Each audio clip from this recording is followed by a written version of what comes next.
নমস্কার বন্ধুরা, আর মাঝে মাত্র 3টি দিন অতিক্রান্ত হয়ে গেলেই আগামী 18ই জুন 2024-এ উত্তরপ্রদেশের বারাণসী থেকে প্রধানমন্ত্রী নরেন্দ্র মোদী আপনাদের ব্যাঙ্ক অ্যাকাউন্টে প্রধানমন্ত্রী কিষাণ সম্মান নিধি যোজনার 17তম কিস্তির টাকা ট্রান্সফার করতে চলেছেন। এই 17তম কিস্তির টাকা দেওয়ার আগেই একটি সমস্যা তৈরি হয়েছে। প্রচুর পরিমাণ কৃষক এই 17তম কিস্তি থেকে বঞ্চিত হতে পারেন।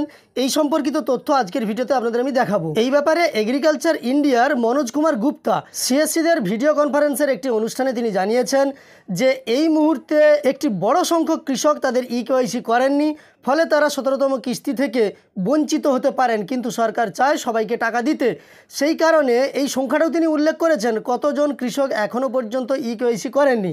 আমি ওই ভিডিও ক্লিপটা সরাসরি আপনাদের এই ভিডিওর মাধ্যমেও দেখাবো, সেই সঙ্গে সংবাদপত্রেও এই নিয়ে কী সংবাদ প্রকাশিত হয়েছে সেটাও দেখাবো। এছাড়াও যারা প্রধানমন্ত্রী কিষাণ সম্মান নিধি যোজনায় তাদের ইকেওয়াইসি করতে হবে কিনা এটা বুঝতে পারছেন না, তারা কিভাবে বুঝবেন তাদের ইকেওয়াইসি করতে হবে কিনা সেই সম্পর্কেও তথ্য দিয়ে সহযোগিতা করব।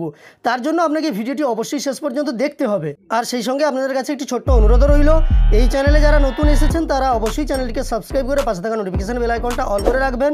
পরবর্তী ভিডিও নোটিফিকেশান তবেই আপনার কাছে সবার প্রথম চলে যাবে। প্রথমেই সংবাদপত্রে এই নিয়ে কী সংবাদ প্রকাশিত হয়েছে সেটাই দেখাবো, তারপর ভিডিও ক্লিপটা সরাসরি আপনাদের শোনাবো এবং আপনারা নিজে থেকেই দেখতে পাবেন। দেখুন, তৃতীয়বারের জন্য প্রধানমন্ত্রী হিসাবে শপথ গ্রহণ করার পর থেকেই নরেন্দ্র মোদীকে একের পর এক জনকল্যাণমূলক কাজে হাত দিতে দেখা যাচ্ছে। ইতিমধ্যে কেন্দ্র সরকারের তরফ থেকে হাজার হাজার কোটি টাকা বরাদ্দ করা হয়েছে বিভিন্ন প্রকল্পের জন্য। তবে যখন জনকল্যাণমূলক বিভিন্ন প্রকল্প নিয়ে সুখবর মিলছে, তখনই একটি খারাপ খবর সামনে এলো। কেন্দ্র সরকারের তরফ থেকে বড় ঘোষণায় যে খারাপ খবরটি দেওয়া হয়েছে তাতে আর বছরে 6,000 টাকা পাবেন না বহু উপভোক্তা। ইতিমধ্যেই প্রায় 1.5 কোটি উপভোক্তার নাম বাদ গিয়েছে। যে প্রকল্পে এমন নাম বাদ যাওয়ার কথা বলা হচ্ছে সেটি হলো প্রধানমন্ত্রী কিষাণ সম্মান নিধি যোজনা। এই প্রকল্পে যেখানে গত অর্থবর্ষে 10.73 কোটি উপভোক্তা ছিলেন, সেই জায়গায় এখন কমে দাঁড়িয়েছে 9.21 কোটি। কেন্দ্রে তৃতীয়বার ক্ষমতায় এসেই প্রধানমন্ত্রী নরেন্দ্র মোদী এই প্রকল্পের জন্য 20,000 কোটি টাকা বরাদ্দ করেছেন 17তম কিস্তির জন্য। তবে এই প্রকল্পের টাকা বরাদ্দ করা এবং ইতিমধ্যে টাকা প্রকল্পের আওতায় থাকা কৃষকদের অ্যাকাউন্টে ঢোকা শুরু হয়ে গেলেও সেই সকল উপভোক্তারা টাকা পাবেন না যাদের কাছে কিছু নথি নেই এবং ইকেওয়াইসি সংক্রান্ত সমস্যা রয়েছে। মূলত ইকেওয়াইসি সংক্রান্ত সমস্যাটাই কিন্তু এবারে পিএম কিষাণ থেকে অনেক উপভোক্তাকে বঞ্চিত করতে পারে। এই নিয়েই কিন্তু সিএসসি ভিএলইদের সঙ্গে এগ্রিকালচার ইন্ডিয়ার পক্ষ থেকে মনোজ কুমার গুপ্তা আলোচনা করেছিলেন। সেই ক্লিপটা এরপরেই আপনাদের আমি শোনাচ্ছি এবং সেখানে কিন্তু বলা হয়েছে 60 লক্ষ উপভোক্তা এখনও পর্যন্ত ইকেওয়াইসি করেননি। সুতরাং কেন্দ্রের তরফ থেকে দেওয়া এই প্রকল্পের টাকা পেতে হলে এখনই কিছু প্রয়োজনীয় কাজ সেরে নিতে হবে, এমনটাই জানানো হয়েছে নতুন ঘোষণায়। তো আপনাদের নতুন ঘোষণায় কি জানানো হয়েছে বা কতজন উপভোক্তা এখনও পর্যন্ত বাকি আছে সেই ভিডিও ক্লিপটা প্রথমে শুনিয়ে দেই, তারপরেই কিন্তু কিভাবে আপনি বুঝবেন আপনার ইকেওয়াইসি সম্পন্ন আছে কিনা সেটাও দেখিয়ে দেবো। যারা জানেন না তাদের ক্ষেত্রে খুবই গুরুত্বপূর্ণ হবে কিভাবে আপনি ইকেওয়াইসি দেখবেন আপনার করা আছে কিনা। भारत सरकार जो है हर साल 6,000 रुपया जो किसान होते हैं उनको खेती की उनकी आवश्यकताओं को पूर्ति के लिए देती है। तो इसको 2,000 रुपए की 3 किस्त में हर 4 महीने में दिया जाता है। और ये किसान पीएम किसान योजना में चूंकि जो भी किसान होते हैं जो कल्टिवेबल जिनके पास लैंड होती है, जमीन होती है, वो उनको दी जाती है।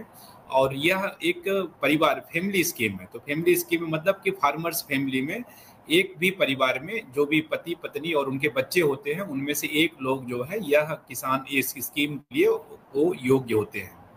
और इनका जो मेन मकसद जो अभी है उनका बेनिफिट देने में ई-केवाईसी। तो चूंकि जब स्टार्ट में स्कीम योजना चालू हुई थी तो उसमें देखा गया था कि जो भूमि धारक किसान हैं उनको दिया जाना है। उसके बाद हमने लैंड सीडिंग कराया, आधार सीडिंग, बैंक अकाउंट होना चाहिए और ई-केवाईसी। तो अभी जो इस पे इम्फेसिस हम लोग जो दे रहे हैं वो है ई-केवाईसी। तो पिछली बार जो हम लोगों ने ड्राइव लिया था उसमें आपके जो सीएससी के ऑपरेटर्स थे, जो बीएलईज थे, उन्होंने बहुत अच्छा काम किया था और बहुत कम समय में बड़ी अच्छी प्रगति आई थी।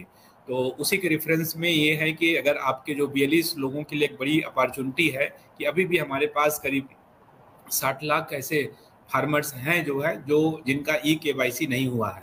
अगर उनका ई-केवाईसी हो जाता है तो वो फार्मर्स जो है वो इसकी योजना के लिए वो उनको बेनिफिट लेने के लिए योग्य हो जाएंगे। जी, धन्यवाद सर।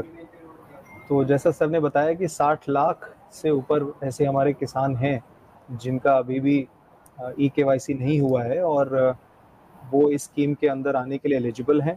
तो क्यों ना हम सब मिलकर उन 60 लाख लोगों को भी इस स्कीम का फ़ायदा उठाएँ, उन तक फ़ायदा ये पहुँचाएँ। দেখুন পিএম কিষানে আপনার ইকেওয়াইসি করা আছে কি না সেটা জানা অত্যন্ত জরুরি, কারণ 17তম কিস্তির টাকা থেকে আপনি যাতে বঞ্চিত না হন তার জন্য আপনি দেখে নেবেন আপনার পিএম কিষানের স্ট্যাটাসে ইকেওয়াইসি সম্পন্ন আছে কি না। আপনি ইকেওয়াইসি করা আছে কি না তা দেখার জন্য pmkisan.gov.in এটা লিখে সার্চ করবেন, তখনই পিএম কিষানের এই যে অফিসিয়াল ওয়েবসাইট এখানে চলে আসবেন। এখানে আসার পরে স্ক্রল করে একটু নিচের দিকে যাবেন, দেখতে পাবেন এই যে ইকেওয়াইসি লেখা আছে, এর ওপর আপনাকে ক্লিক করে নিতে হবে। ইকেওয়াইসির ওপর ক্লিক করার পরে আপনার কাছে একটি নতুন পেজ ওপেন হবে। সার্ভার কিন্তু পিএম কিষানে প্রচুর চাপ আছে সার্ভারে, সেই কারণে কিন্তু সমস্ত অপশানগুলি খুলতে অনেকটাই দেরি হচ্ছে।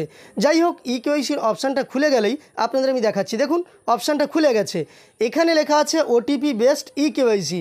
এখানে এসে আপনাকে আপনার আধার নম্বরটা এন্টার করতে হবে, তারপর সার্চ করতে হবে। আমি একটা আধার নম্বর এন্টার করে সার্চ করে আপনাদের দেখিয়ে দিচ্ছি। তো আপনার আধার নম্বর এন্টার করা হয়ে গেলে আপনি সার্চ অপশানের উপর ক্লিক করুন। সার্চ অপশানের উপর ক্লিক করলে দেখাচ্ছে দেখুন ইকেওয়াইসি ইজ অলরেডি ডান, অর্থাৎ এই উপভোক্তার ইকেওয়াইসি করা আছে। আপনাকেও যদি এটাই দেখানো হয় তাহলে আপনি বুঝে যাবেন আপনার ইকেওয়াইসি করা আছে আর ইকেওয়াইসি করতে হবে না। আর আপনি যদি স্ট্যাটাস দেখেন সেখানেও দেখতে পাবেন এখানে আপনার ইকেওয়াইসির ঘরে ব্লু টিক আছে কিনা। যদি ব্লু টিক থেকে থাকে তাহলে আপনাকেও ইকেওয়াইসি করতে হবে না।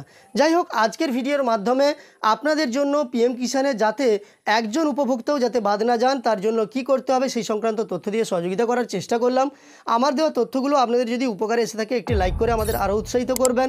সেই সঙ্গে চ্যানেলের সঙ্গে যুক্ত থাকতে চ্যানেলটিকে সাবস্ক্রাইব করে পাশে থাকা নোটিফিকেশন বেল আইকনটাও অল করে রাখবেন। ভিডিওটি শেষ পর্যন্ত দেখার জন্য অসংখ্য ধন্যবাদ।